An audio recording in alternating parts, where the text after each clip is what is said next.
The whistle blows. Argentina has lost the World Cup. Somewhere on that pitch, Lionel Messi is walking off for the last time in his life at this tournament. Cameras chase him. They always do. But this story is not about the man who just finished. It is about the one who is still waiting to start. 21 years old, wearing the jersey, never touching the pitch. His name is Nico Paz, and tonight you learn something most players never learn in time. Losing a final is not always the worst thing that can happen to you. Sometimes sitting through one is worse. And sometimes it is exactly what builds you. This is not the story of a World Cup won. This is the story of a World Cup survived. And it starts not with the final whistle, but 3 years earlier in a stadium 4,000 miles away, where a boy was told he was not good enough. Stay with this one, because the ending you just saw is not the ending. It is the beginning. Every academy has a wall, names of players who made it, photos, trophies. Nico Paz was supposed to be one of those names. He came through the ranks at Real Madrid, one of the most demanding academies on the planet. Coaches there do not build careers. They filter them. Thousands of boys walk in. A handful walk out with a first-team shirt. Paz had the touch. He had the vision. What he did not have was time. Madrid's midfield was already stacked with talent, with money, with reputations to protect. There was no room for patience. So the club made a decision. Not a cruel one, not even an unusual one, just a business one. He was let go. For a young player raised inside the biggest club in world football, that kind of exit does something to you. It is not just a transfer, it is a verdict. Somewhere in the building, someone decided you were not the future.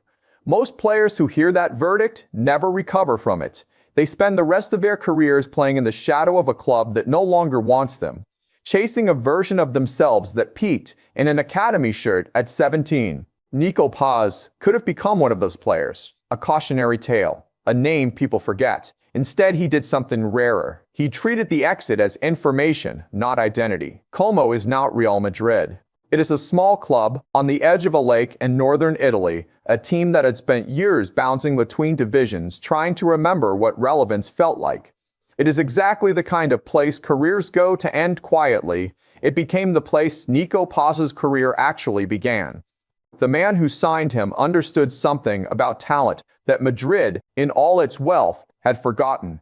Cesc Fàbregas had been that player once, a teenager thrown into a world of adults, expected to perform before he was ready, judged before he had the chance to grow into himself. Fàbregas did not see a reject. He saw a player who had been rushed by a machine that does not wait for anyone. At Como, there was no machine. There was a project. There was a coach willing to build a team around a young midfielder. Instead of building a young midfielder around someone else's team. And Paz answered. He became the heartbeat of a Como side that started winning games nobody expected them to win. Nutmegs that made highlight reels. Passes that split defenses 2 lines deep. A calmness on the ball that looked stolen from a player twice his age. The numbers followed. So did the headlines.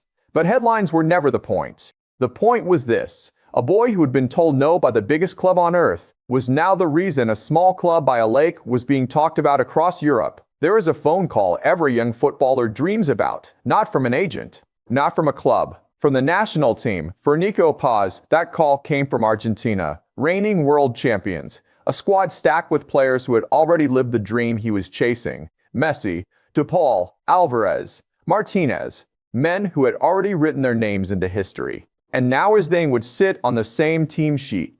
Think about the weight of that. You spend your whole life being told you're not ready, not for Madrid, not for the level. And then one day, the biggest stage in your sport decides you are ready enough to stand next to the greatest player of your generation.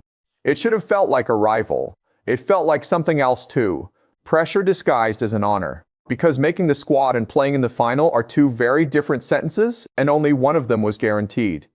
The World Cup final is the loneliest room in football if you are not on the pitch.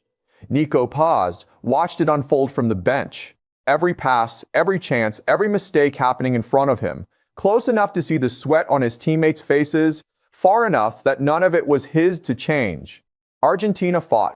20 shots to Spain's dominance did not matter in the way people expected.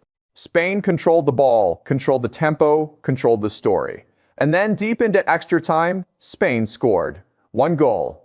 That was the entire distance between a golden ending and a heartbreaking one. For Messi, the final whistle meant something almost unbearable. His last World Cup, likely the last chapter of the greatest individual story the sport has ever told, closing not with a trophy lift, but with his head down, walking toward a tunnel that led away from one more chance at glory. For Nico Paz, the whistle meant something different, quieter, harder to name. He had not lost a final, he had watched one, and somehow that distance made the pain sharper in its own way. He was there. He was part of the squad, part of the badge, part of the story people would tell about this Argentina team for years. But he had not been trusted with the moment. Not yet. Here's what people miss about young players on the fringes of a World Cup squad. They talk about it like disappointment, like a missed opportunity, like a story with no real value because the cameras were pointed elsewhere. But ask any player who has walked the long road from academy reject to established starter, and they will tell you the bench is not empty time. It is the most expensive education in football. Nico Paz sat close enough to Messi to watch how he moved without the ball, close enough to DePaul to see the intensity that never switches off, not even in a final, close enough to feel exactly what a World Cup final demands from a human body and a human mind, without having to survive it himself first. Every kid who has ever been cut from an academy carries a scar. Paz carried his differently. He turned the Real Madrid exit into fuel at Como. Now he had a new kind of fuel. Not rejection, proximity, the closest possible look at the standard he needs to reach. Some players need to fail to learn. Nico Paz just watched failure happen to the greatest player alive, from 30 feet away, and understood exactly what separates almost from actually. That is not a small thing. That might be the most valuable 90 minutes of his career so far. And he never touched the ball. So go back to where we started. The whistle blows. Argentina has lost. Messi walks off for what is likely the final time at a World Cup, and the world mourns the closing of an era. But somewhere behind him, still in his kit, still 21 years old, is a player whose story was never supposed to peak here. Nico Paz was told no by Real Madrid and turned it into a breakout at Como. He was told wait by Argentina's head coach and turned it into the closest seat in football, watching a World Cup final happen in front of him instead of through him. The next World Cup is years away. By then, the era that just ended on that pitch will be fully closed. Messi will not be there. The generation that carried Argentina to this final will have handed the shirt to someone else. That someone is already in the building. He has already been counted out once and proven it wrong. He has already sat close enough to greatness to know exactly what it costs. The world will remember this final for how it ended, for Messi, for Spain, for the golden goal that decided everything. But somewhere in that ending is a beginning nobody is talking about yet. The world remembers the legend. We go back to find the person. This is where Nico Paz's story actually starts.